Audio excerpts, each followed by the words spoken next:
G'day, ZiggyD here. So I wanted to share a bit of an experience with you guys, something new that I've gotten into, and give you guys a bit of a story on it. As you can see, I've got a wicked split lip here. This isn't the actual story, but that's from hockey yesterday. Unfortunately, I didn't get into like a sick fight or anything, a biffo. I'm pretty sure it was just like the cold wind splitting my lips, so you guys will just have to deal with that. But anyway, so what I wanted to tell you guys about was that recently, me and Amy have been watching a lot of a YouTube series / live stream called RollPlay. Basically, the guys, JPMcDaniels and a few of the other guys, and one girl from the StarCraft 2 and esports community, have sort of gotten together to play basically this Dungeons and Dragons game online, you know, over Skype, sort of on live stream, and then split it up into YouTube episodes. So I just sort of randomly started watching that one day. I was never really very interested in it. I've never really played or seen tabletop RPG gaming as anything other than just sort of like a, you know, your nerdy basement sort of thing. But I randomly watched an episode of this show one day, and it was hilarious. And then I started to watch it a bit with Amy just because it was funny. And then I started to sort of get really into the fact that there's this real sort of sense of freedom that they, you know, I sense for them when they're playing this game. Like there's so much shenanigans have come out of that show. They've done so much, I think, that surprised Neil, who's the dungeon master, the guy who controls the world and the NPCs in the game. They've done so much, you know, out of what you would expect, that it seems so far away from, you know, your completely free sandbox RPGs. Like, I've always got this sense when I play games like Oblivion and Skyrim and Fallout 3 and things like that, you know, they're supposed to be these sandbox games where you have a lot of freedom, but the freedom is very much an illusion. There's still I still always feel that they're very restrictive. So, sort of interested in this sense of freedom, both myself and Amy decided that maybe we were going to take a look into doing some sort of tabletop RPG experience, maybe just with ourselves, like doing some sort of, you know, two-player sort of deal. So we did a fair bit of research into Dungeons and Dragons, and we eventually came across this game called Pathfinder, which what you can see here is the core rulebook for Pathfinder, and essentially that is exactly what it sounds like. It's the core rules of whatever universe you want to apply them to. So you make up, as a dungeon master, you make up your world and all of the characters in it, and the player makes up the actual person that they act as. So they make up their backstory. They come up with their stats, you know, typical sort of RPG fare, roll some dice, come up with their stats, come up with their backstory and all that sort of jazz. So me and Amy decided that we'd use this Pathfinder thing, which is basically very similar to Dungeons and Dragons, but just, I think we agreed with the rules a little bit better. So we decided that I would be the dungeon master, and which is the person who controls basically the universe. Who basically my job is to come up with a world, which I have. So we've got a bit of a map here, which maybe if you guys recognize that straight away as being the world from Final Fantasy X. You know, I'm not an amazing writer or anything, so I decided to take a lot of inspiration from the world of Final Fantasy X and adapt it to our story. So I've used a map based on that, and created like a lot of sort of characters, and this initial area that Amy's starting off in. Amy's created a character which is Elsbeth, a half-elf Druid rogue, sort of like a duel sort of thing there. She grew up with the elves, very druidic, and then later on sort of pissed off about the racism that half-elves experience. She sort of went travelling south and picked up a few roguelike habits on the way, sort of looking after herself. She's very much true neutral, if you're familiar with the alignments sort of grid. There's like, you know, sort of lawful, unlawful, good, neutral, and evil. She's right in the middle, true neutral, just kind of does whatever benefits her the most. So for the past couple of days, me and Amy have just sort of been planning out. She's been planning out a character and coming up with all of this stuff. We had to, because we're very new to this is our first tabletop RPG experience in general, we had to really like learn a lot of the rules and how things work and that. So it took a long time for her to come up with a character, and it took a long time for me to come up with the world in the initial area she's in. So the interesting thing as playing as a dungeon master, well, as you know, making a world for one person means that I can make it very interesting for that one person. So that's pretty cool. So it's all been pretty exciting thinking about this, and we've been pretty absorbed in, you know, just writing this fantasy world for ourselves. the interesting thing about being a Dungeon Master is that you can never really expect what the character's going to do. You can set up all of these encounters and things like that, and things that they have to do, or things that they can do, but then they can just do something completely different. So I thought for this video here, I'd give you a little bit of a rundown of what happened in our first time actually getting together and doing this. Like, we played for a few hours last night, and it was a lot of fun. We were cracking up laughing a lot of the time. A lot of unexpected things happened, you know, for me as the person who was planning out a lot of the stuff that she could have done. A lot of unexpected stuff happened, and it was a cool experience, and she's turned into a fairly interesting character that very much looks out for herself, but doesn't tackle problems in the way you'd expect most people to. Like, you'd expect most people come across a giant rat that they'd kill it. But she decides instead to try and make friends with it. So basically, I've written a bit of a log of what happened here. If I can find my little my recap of the first day. So basically, she's on this island called Kilika, which again some of you guys will remember from Final Fantasy X. It's a very much a jungle island. The island itself is kind of ruins built on top of ruins. With temples on top. So basically there's like the ruins from the previous world of Spira, which was destroyed in a great calamity, and then on top of that, 400 or 500 years ago, some temples and things like that were built. Some of them, sort of fell into disrepair and, crumbled up and everything. The jungle grew over it, and then now there's one main temple there, the Temple of Ifrit, which people, visit to on pilgrimages to, pay their respects and see the cool fire, because basically there's this cool fire vents that when people are praying in the temple, they change color. So people kind of like that. It's kind of a bit touristy. So in addition to that, there's a small village and port. So basically it is a port village in every sense of the word. It's half on the beach, half in the water. Basically, whenever fishermen built their houses, they would just build them on the piers so as to be raised up out of the sand and water, and they would just extend the pier out further wherever they built. So it's sort of extended out into the water as far as it can, and it's a little bit on the beach and things like that. There's only one main shop there, and there's a very, very large like Pilgrim's Rest sort of inn there, who's managed by an interesting character that I'm actually pretty proud of, named Luca. Luca is sort of a really super old looking guy. He looks old and decrepit, but somehow he has this sort of magical ability to just flit around really quickly and kind of know what all of his patrons want before they even order it. So he's very known for delivering fish stew before someone can even open their mouth, and doing it very, very quickly, and constantly giving Amy's character Elsbeth bread with melted butter, because she's not a fan of fish, pretty much whenever she could possibly want it. So Luca's pretty interesting, and Amy's character Elsbeth has made friends with him pretty quickly, because he's a sort of nice guy. So she went initially in the island. She went up to she wanted to go check out the temples, like basically the main attraction of the island. She started heading out there.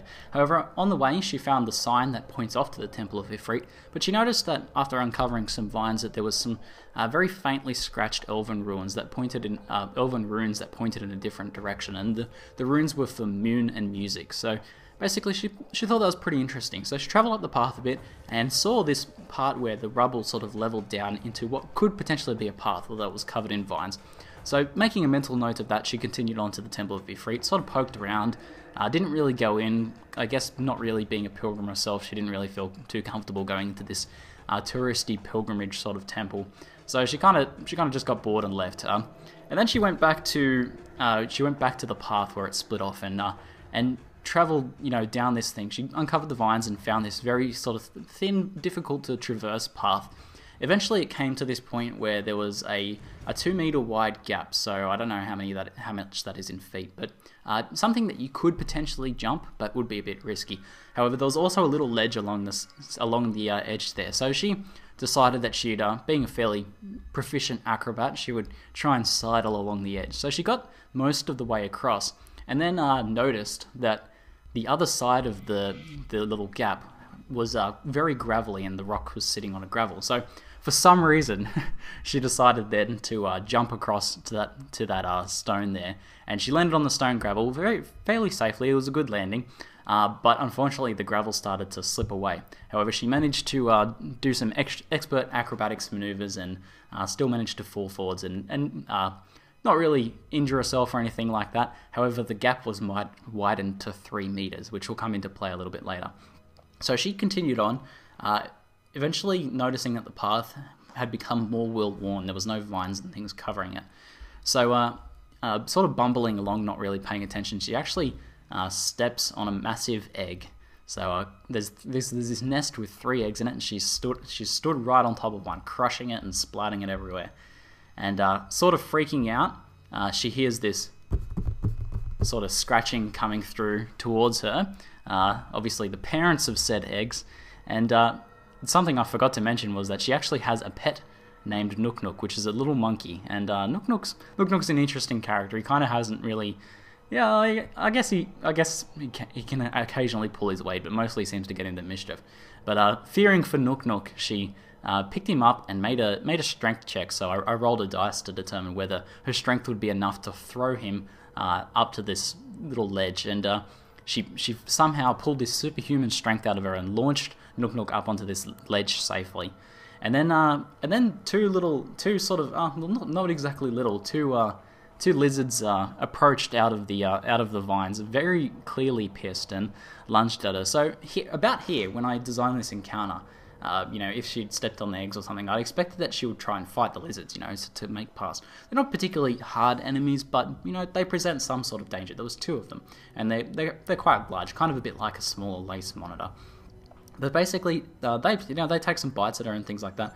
But instead of fighting them, she decides to jump over them and then use a spell that calls up a mist. So she calls up this mist and uses that time to run forwards, and eventually arriving at the Elven temple before the mist dissipates, she's able to escape. She calls the monkey after her, and the monkey sort of does this sick jump flip and manages to chase after her fairly safely. So she gets into this Elven temple. There's sort of white smooth stone. She goes down. There's just some steps down. It's not very far down. It's kind of dark. So she uses this light spell she has.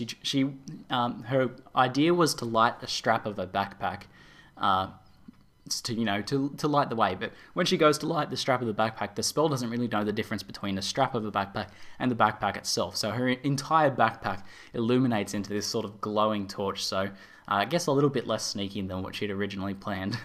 So anyway, she goes down into this little room where the only thing she can really see is 4 large pillars, a pile of sort of like metal armor with nothing in it, just rusty metal armor in the corner. And up ahead, there's this sort of stone, I guess a pew or a bench that has this one inset in it, and there's a block that's in 2 pieces, and this sort of little receptacle at the front of the bench. So knowing that the lace monitors might be coming for her, Amy or Elsbeth decides to actually climb up onto the bench, sort of ducking down. She's kind of tall, there's not much space. Climbs up onto the bench, and also her monkey Nook Nook climbs up onto the bench. The lace monitors eventually do come in, and one of them tries to take a snap at Nook Nook's tail, but doesn't quite get a hold of it, and then they frustratedly leave. So she, after a while of waiting, she gets down and decides she doesn't really know what to do here. However, she's kind of aware of this concept of moon, and she notices this hole in the roof that's angled towards her direction, towards this bench. So she decides to wait until tonight, teaching a monkey some tricks to pass the time. And eventually this moonlight filters in and reaches the wall, which the wall starts glowing quite vibrantly. However, she can't really make out anything. It doesn't really seem to do anything beyond glow. However, she goes to touch the wall to feel it, and notices it's warm. But as she pulls her hand back, she sees underneath her hand, where her hand is blocking out the light, that there's actual glowing runes. So she gets the idea that, okay, the moonlight's charged these runes, but the moonlight needs to go away so that I can read them. So she tries to throw Nook Nook up into this little vent thing, but he can't get a hold of it. Nook Nook gets the idea to take his little backpack off, scrunch it up, and fill the hole with it. So that allows her to read the runes.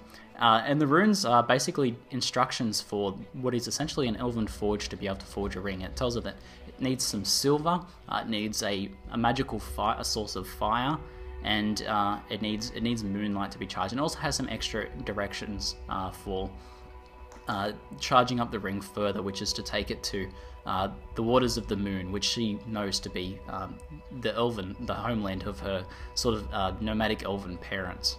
So after learning that she needs some sort of magical fire source, she decides to go and go back to town and see if she can get a hold of some alchemist's fire, which is a potion that has fire properties to it. She has a little bit of alchemical background, being a druid, has a good knowledge of that sort of thing, and could potentially craft such a potion if she could get a hold of the materials. So she heads back to town, and she comes up to she goes past the nest. The lace monitors or the lizards are not there, and they've taken the 2 uncrushed eggs away. So they've obviously left and moved their nest, I guess. So she was kind of worried that she would bump into them again, but I guess not.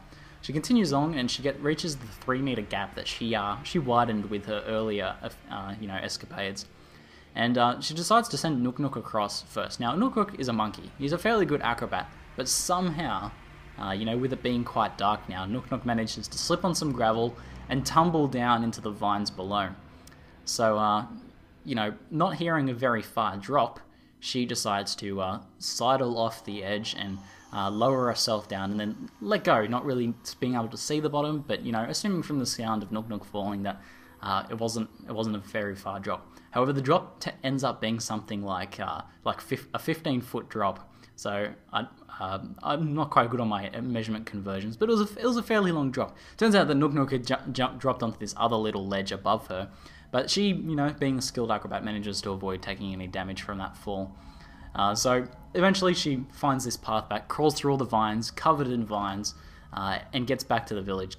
Goes back into the Pilgrim's Rest Inn, covered in leaves and things like that, and ends the day there. So the next day she goes to the general store and talks to the blacksmith / general store owner there, and discovers that although he has some sort of potions and things like that, he doesn't really have much in the way of alchemy ingredients or anything, because he's only really a blacksmith and there's no real alchemist in town. So she buys an empty vial and some rope and stuff like that, wanting the rope after earlier, wishing she had some rope earlier when she had to rescue Nook Nook who fell. She goes back to the inn. She kind of realizes that she's pretty broke at this point. So she talks to the young innkeeper Luca, who tells her of some general fishing work and things like that she could do around town. Nothing really too interesting. However, coming to be pretty friendly with her, he admits to her that he has a little problem that he needs taken care of. So he admits that sometimes he's in a rush. Now, this guy's constantly rushing around, and admitting that he's sometimes is in a rush is, a bit of an understatement. But anyway, he says because of this, he's sometimes been a little bit lazy and thrown a lot of fish stew scraps out the kitchen window. Now, this has landed in a pile. He's been doing this for quite a long time, and there's this massive pile of rotting fish stew out the window. And this fish stew obviously has attracted the attention of what he saw to be one night a very, very large rat, the size of a large dog, essentially. So he says, if you can take care of this without destroying the inn, or without any of the pilgrims noticing, he doesn't want to tarnish the name of his inn, then he'll pay her quite well, like 15 gold, which is quite a bit of money. So she agrees to do that, and that night, she sets up Nook Nook on the windowsill of the kitchen, which is quite high off the ground, and leashes him to the wood there so that he won't run away. To defend himself, she fills up his little backpack full of rocks. Then she goes to bed. Poor monkey. I did not expect this. I thought, okay, she's going to hang around and fight this rat. So I designed this rat to be fairly tough. Anyway, in the background, doing my secret dungeon mastering sort of stuff, I play out this little encounter in the background without telling her what's going on. Since she's asleep, she doesn't know any of this. But basically, the rat comes. Nook Nook freaks out, starts screeching, throws a couple rocks at him, goes to launch one rock, and completely stuffs it up. For reference, if you roll a 1 on a 20-sided dice, it means that you have critically failed and you screw up in the worst possible way. He rolled a 1 on one of his rock throws and actually falls back into the kitchen, still leashed up with his, sort of a leg and stuff tangled in the leash, and dangles upside down in the kitchen. The rock falls back into the kitchen, not doing anything. The rat scampers off because the monkey's freaking out and screeching. Luca, hearing this and, knowing that the patrons are going to be disturbed by this screeching monkey, thinking that a screeching monkey is possibly worse than a giant rat, he goes and wakes up Elsbeth and tells her to sort out the monkey. So she comes and she sorts out the monkey. Who's fairly pissed at her, and it's going to take some serious work on their relationship to get past that. So after attempting to make peace with the monkey, she heads off to bed and sleeps the rest of the night, and decides to take a bit of a rest day the next day. I think she actually travels to the Temple of Ifrit and goes in there and has a bit of a look around and discovers 4 fire vents and these four pillars. Doesn't really make any sort of connections or anything, but looks around and notices that there's these very thin lines in the stone on the ground against one wall in between the fire vents, and sort of makes a mental note of that, and then heads back and has a bit of a rest day. Waits until night again because she's a bit injured from the run-in with the lace monitors earlier. A few of them got a few bites off on her leg as she tried to jump over them, and so she's sort of resting, trying to recover her hit points. And that night she decides, okay, this time I'm gonna stay up and wait for the rat, because Nook Nook didn't quite do the job, although he did admirably. She decides maybe she should deal with this personally. So she hangs out and she prepares her bow, and I think, okay, she's gonna fight the rat. And then she decides to climb up on the roof. She's able to do that, however it doesn't really give her a good position, so she decides to climb back down and wait in the actual kitchen. I thought, around this time, this is what's going through my mind as a dungeon master. I thought, okay, I've designed this rat to be a very tough sort of earlier encounter in her adventure to, introduce combat in the a fairly dangerous and real way. However, I didn't think that she would leave the monkey there to fight the rat, and I didn't think that she would, stand in the kitchen and use that as the thing. So this whole little encounter has fallen apart and gone in a completely unexpected way, but I'm pretty happy because it's pretty interesting how things can turn out like this. So she waits in the kitchen, and then the rat shows up, but instead of shooting at it like I kind of expected at this point, she instead walks over to a bubbling pot of fish stew, pulls out a big amount of it and grabs a chunk of fish. She walks out through the innkeeper's room door outside towards the rat, and sort of cooing gently to it. And then she casts a spell that she'd prepared the night before called Animal Friendship, which allows her to improve the reaction of animals to her. The animal at this point wasn't hostile, but it would have been cautious of her. So the rat's quite friendly to her after she casts this, and she feeds it some fish, and she actually puts a leash on it and leads it out to the path towards the Elven temple. So she walks up there. She lets the rat out on the little path. It's a thin path. The only way you can come back is the path where she's standing. It's still friendly to her, so she sort of leaves it and heads back a bit. Then she gets the idea to craft a fence. So this is kind of the thing, like you just kind of, as a dungeon master, you kind of just have to wing it and say, alright, so she's crafting a fence. I'm going to say that, she's not a very strong character, but we're going to give her a roll to see how well she can craft this fence with her strength on top of it. So she rolls a 20-sided dice and rolls like a 20 on it. So that's like if in combat, that would be a critical hit. So the best possible hit you can do.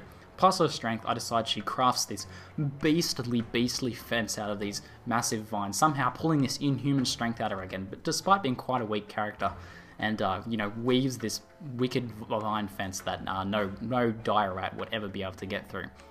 So that's pretty much the end of the day there. She heads back, and this is a little diary entry she's written for her plans for day 4. Her character's keeping a bit of a journal. She says, "We'll be heading to the Temple of Ifrit to discover more about the cracks in the floor and the fire creation. Can I use it? Maybe," so she's talking about how is the fire created. No one really knows where the fire is coming from in the temple. So maybe she can use it. Maybe she'll consult with an older elf that she talked to earlier, and she also wants to find a town guard that's gone missing. So she kind of made friends with a town guard, talking to him in the inn, and he's gone missing after she told him about a group of three suspicious looking humans. This little town guard and 3 suspicious humans thing is something that I've had to wing as well, because it's not any of the encounters I planned out. I basically planned out the rat, the lace monitors, the 2 temples, and that's it. And a lot of the other stuff has sort of just been, made up as you go along, which is very much what dungeon mastering is all about. But it's been a lot of fun overall. So she's that's where we left off. She's built the fence, contained the rat, hasn't fought anything that I planned her to fight. But it's been pretty fun and exciting so far. So overall, I rate our first tabletop RPG experience together very, very highly. It was a lot of fun, and I'm looking forward to doing some more. I'm going to write up some plans for tonight, assuming that they will, nothing will go according to plan again tonight, and maybe we'll do some more. Anyway, hopefully you guys enjoyed this little insight into this. If you guys have ever been curious about tabletop RPG gaming, I recommend checking out the show RollPlay, because it is hilarious and a really good insight into sort of a more casual way to play tabletop RPGs. You can get really tactical with, you know, the grid paper and combat and things like that, but we've decided to go with a much lighter rule set, similar to the RollPlay show. So I recommend checking that out, and maybe if you guys are interested in hearing more about Elsbeth's adventures in Spira and, you know, what happens with the rat in the future and things like that, then let me know in the comments below anyway. This is something a bit different. Anyway, that's it for now. I'm ZiggyD, and thanks for watching.